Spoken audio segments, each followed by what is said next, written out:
दादी रानी सुरेंद्रवाला बाबा जगदीश कुंवर जी, इनकी ही संपत्ति है। ये हमारा पुश्तैनी फार्म हाउस था। कुआं मतलब हम लोग जाते थे, मम्मी पापा के साथ जाते थे, वहाँ पे पिकनिक में हमारे ही कवर में आता था, तो हम यहीं से चले जाते थे टहलते हुए किसी सर्वेंट के साथ। वहाँ संभल के चंदौसी में खुदाई के दौरान प्राचीन बावड़ी मिली है। बावड़ी में 2 कुएं और सीढ़ियां भी मिली हैं। बताया जा रहा है कि ये बावड़ी 250 फीट गहरी है।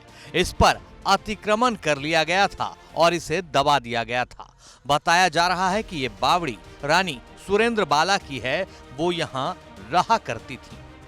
दरअसल चंदौसी के जिस मुस्लिम इलाके में बावड़ी मिली है वो 1857 में हिंदू इलाका हुआ करता था, मगर फिर से मुस्लिम बाहुल्य हो गया।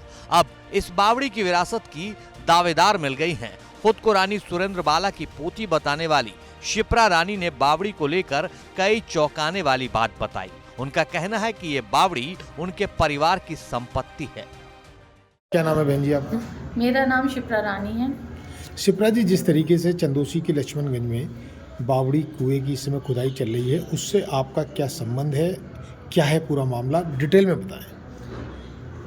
मैं जो चंदौसी में ये जो खुदाई हो रही है, ये हमारी ऐतिहासिक जगह है। हमारी दादी रानी सुरेंद्रवाला बाबा जगदीश कुंवर जी, इनकी ही संपत्ति है और उनके बेटे हैं लल्ला बाबू विष्णु कुमार जी, उनकी मैं सबसे छोटी बेटी हूँ। और ये हमारा पुश्तैनी फार्म हाउस था। यहाँ पे हम लोगों का एक कुआं बना हुआ था बावड़ी, वहाँ पे एक हिस्टोरिकल प्लेस बनी हुई थी। शिप्रा बाला रानी खुद को सुरेंद्रबाला की सबसे छोटी पोती बता रही हैं। शिप्रा रानी का कहना है कि पहले राजा का सहसपुर में बंगला था। आज जो बावड़ी मिली है वो भी गेस्ट हाउस की तरह था, मगर यहाँ खुद रानी रहती थी।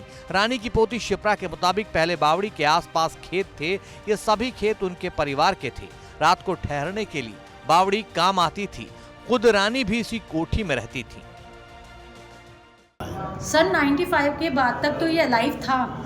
मतलब फिर ये कुआं मतलब हम लोग जाते थे, मम्मी पापा के साथ जाते थे, वहाँ पे पिकनिक बनती थी, हम लोग वहाँ एंजॉय करते थे, अपना खेती बाड़ी भी होती थी, फार्मर्स भी होते थे, तो हम लोग जाते थे। यादगार पल तो यही है, सारा बचपन वहीं बीता है। यहाँ से कोठी से ही जुड़ी हुई लक्ष्मणगंज पूरा हमारे ही कवर में आता था, तो हम यहीं से चले जाते थे टहलते हुए किसी सर्वेंट के साथ, वहाँ पूरा दिन एंजॉय करते थे। फार्म्स में वहाँ पे गन्ने की खेती बहुत होती थी। रानी की पोती शिप्रा ने कहा कि उनके पिता ने ये संपत्ति बेची थी। जिस शख्स को संपत्ति बेची गई उसने फिर ये संपत्ति अन्य लोगों को बेची। पहले यहाँ सारे हिंदू रहते थे। रानी की पोती ने कहा कि अगर ये संपत्ति उनके परिवार को वापस मिलती है तो हम सभी लोग इसकी देखभाल करेंगे। यही कहूँगी कि मिरेकल्स होते हैं लाइफ में, ये भी भगवान ने एक हमारे लिए मिरेकल किया। जिस चीज़ को हम भूल चुके थे उसे फिर से एकदम से रिबिल्ट हो रही है।